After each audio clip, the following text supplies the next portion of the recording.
Across the nation, there are calls for police reform. Meanwhile, here in Central Texas, one police department is working to increase their transparency by releasing data for public access. 6 News reporter Cole Johnson explains it for us tonight. I can't breathe. Protests are happening across the nation, calling for change in policing. And the message has made its way to the Killeen Police Department. National narrative going on over the last few months after George Floyd. One of the big things that came out of that, which was a very common theme, was police reform. According to KPD Assistant Chief Jeff Donahue, the department talked amongst themselves, looked at things going on around the country, and talked with community leaders. One of the things that was common throughout all of that was transparency. Now on the city website, there's an area for department transparency. There are crime statistics, agency demographics, and internal affairs summary, all available to the public with updated monthly numbers.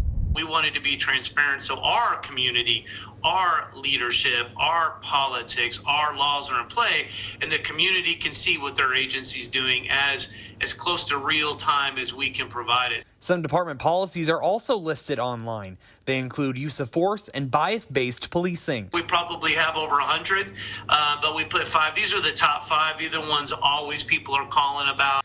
When it comes to other steps, Donahue mentioned they have a committee of 5 community members who were discussing no-knock search warrants. After we're finished with that, I'm going to give the chief a brief on it from the community's point of view of what their ideas are. Do they like what we're doing? Do they want to see any changes? Kind of get that feedback from the other side. Donahue says crime is a community problem. The police and community work together as a team to solve it. The transparency and communication between the two creates a relationship. People are moving and going all the time, so it's something we constantly have to work on, and I think this will help us be a little bit more community involved.